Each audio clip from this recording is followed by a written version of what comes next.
What's the problem with sailboats and why don't more people like them? Sailboats account for less than 1% of the 11 million boats registered in the United States.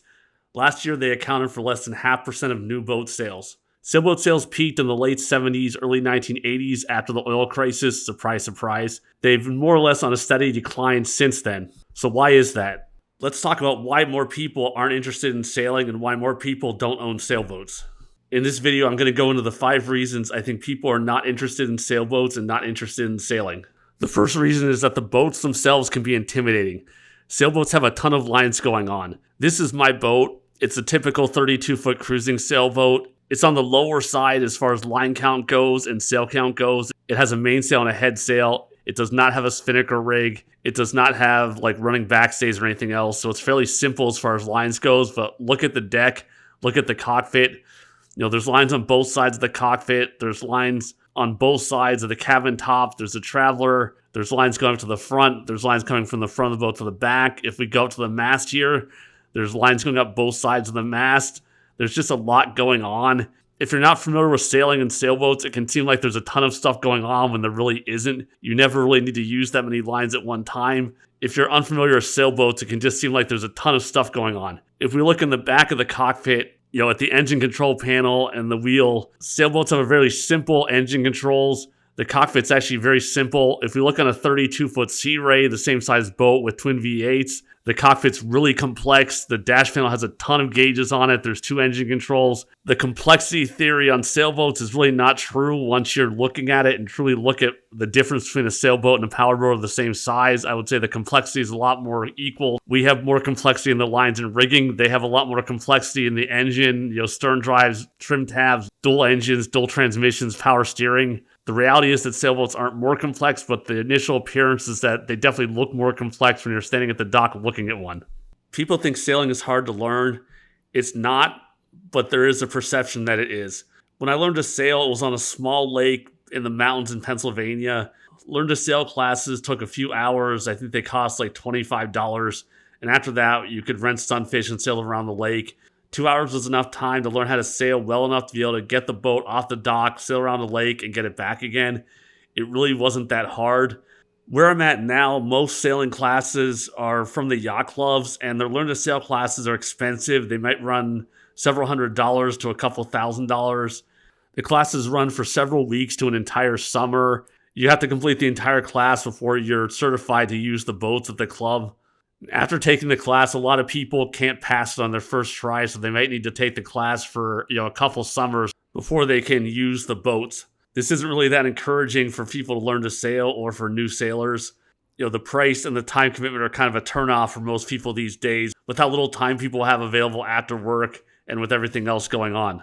The reality is that most people could probably teach themselves basic sailing from watching YouTube videos and a small, simple boat. It really does not have to be as complex as what a lot of the yacht clubs and sailing schools are making it out to be these days. The next reason is that people think sailboats are a lot of work compared to powerboats. Yes, sailing takes a little bit more effort than driving a car on cruise control. It does not take that much more effort, though, than driving a powerboat. Sure, a powerboat, you just start the engine, back out of the marina, and then go drive around like a car with it. Sailing, you start the engine, back out like a car out of the marina, get out into the lake. Then you need maybe 5 minutes to set the sails. If you're just doing a nice lazy sail, you set the sails. You can head off for a few hours, in one direction and not touch the sails at all. You can turn the autopilot on and do next to no work. Just sit there and enjoy the ride. Spend a minute turning the boat around, doing a tack or a jibe, then come back. And then spend another couple hours just kind of being lazy and enjoying the ride again. When you're ready to go back in the marina, you need maybe 5 minutes to take the sail back down, powerboat mode until you get back in the slip. What about single-handing? Some people say it's really hard to take a sailboat out by yourself compared to a powerboat. I would say this, it's not the sailboat versus the powerboat. It's hard to single-hand a large boat. A 20-foot sailboat and a 20-foot powerboat are equally easy to use by yourself. I've single-handed my 28-foot boat from Lake St. Clair across Lake Erie, which was about a 14-hour sail away, and then back again all by myself. Sailboats are not hard to single-hand. It has more to do with the setup of the boat and making the lines so they're easy to use. There's people that race 60-footers around the world single-handed, so a sailboat is not any more difficult to single-hand than a powerboat. It's more the size of the boat and the setup than anything else. Once you're back at the marina, I would say the setup and takedown time for a sailboat really is not that much compared to a powerboat. If you look at what people are doing with powerboats back at the marina, they're putting up the windows and screens and their enclosures that they don't have when they go out. They're doing just as much takeaway and put away time as we do. If you have a stack pack or roller furling main, that eliminates the one big time sink, which is putting the mainsail cover on and off, and turns into just, zip and unzip if you have a stack pack, or nothing if you have a roller furling main.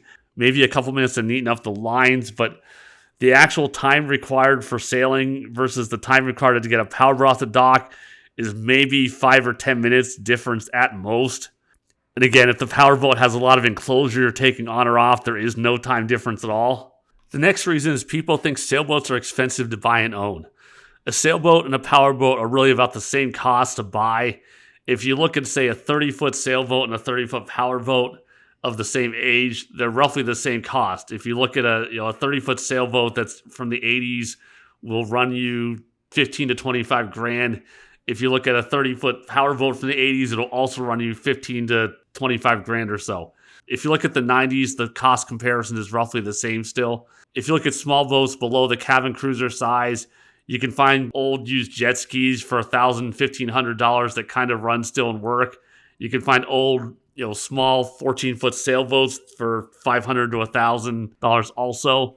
So if you go small, they're roughly the same cost. If you go big, they're roughly the same cost to buy. Once you're at a marina and you're paying for storage in the water and out of the water for the winter, they don't care whether you have a powerboat or a sailboat. The cost for the well is the same. Once you own the sailboat, you don't have a lot of costs every time you use it. You have to replace sails every now and then, but a set of sails might last you 10 to 20 years, depending on how much you abuse them. Every time you take a 30-foot powerboat out, you're dumping at least a few $100s worth of gas into it, and that adds up really fast, especially over a season if you take the boat out a lot. Sailboats definitely have the edge on cost. It also costs a lot more to winterize and do service on a powerboat because there's a lot more engine mechanics going on. Sometimes you have two engines. You have to winterize, the stern drive or the lower half of an outboard also. I would say the maintenance costs on a powerboat are a lot higher than they are on the equivalent size sailboat. So overall, the cost of ownership for a sailboat is really very comparable to the cost of ownership for a powerboat when it comes to everything except for fuel and then winterization and service costs. The cost for a marina well or the cost to purchase the boat itself, they're very similar. Here's what I think the biggest reason why sailboats aren't very popular is and why more people don't own sailboats.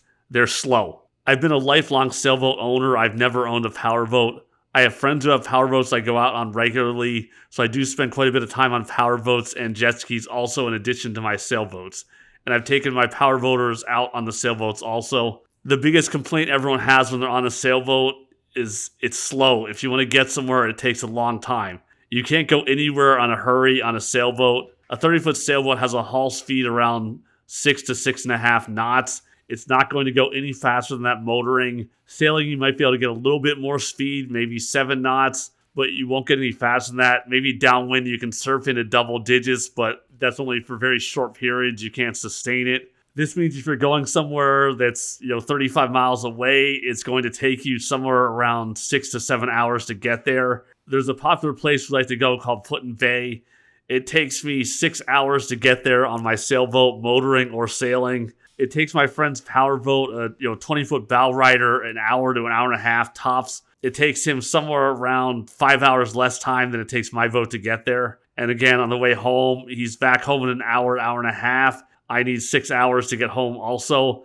If it was really blowing and it was downwind the whole way, I might be able to get there in 5, but that's the best I'm ever going to do. On a windy day or less than great weather on his powerboat, it might bump up to 2 hours instead of an hour and a half or an hour. But again, he's still there and back in several hours faster than we are.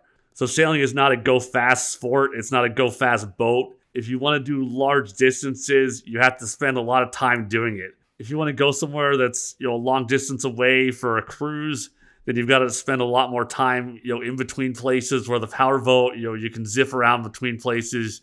You're planed out. You're going, 25, 30 knots on a cabin cruiser that's planed out, full speed. Whereas the sailboat, again, you're stuck at 5 to 6 knots. You're just not going to go anywhere faster. Most people don't have that much time these days. Work is a big time commitment. You might only have a few hours on the weekends to go boating. That's fine if you want to spend it all on the boat. If you like to go somewhere and hang out on the boat or anchor out somewhere and you don't want to spend all your time getting there and getting back, then a powerboat is a better option. If you like to enjoy the voyage there and back and don't really care about how long you're spending there and you've got a lot of time, if you're retired, then a sailboat is a good, relaxed, option. It's not the boat for you if you need to get somewhere in a hurry because you've got time limitations.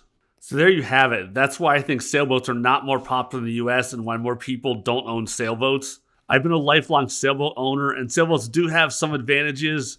They are kind of a more peaceful, quiet, relaxing experience when the engine's not running and you're under sail. However, they can be, very adventurous on days when it's windy. If you're out on a day that's way windier and way bigger waves than you'd ever think about taking a powerboat out, sailboats can still safely handle the conditions okay, and they can be great fun and adventure on those occasions. Sailing isn't for everyone, but if you're the kind of person who enjoys a challenge, who's okay with things taking a little longer, and who finds joy in the journey rather than just the destination, then sailing might be exactly what you need. If this is home for you, hit the like button, subscribe, and drop a comment with your sailing story or question. I'll see you on the water.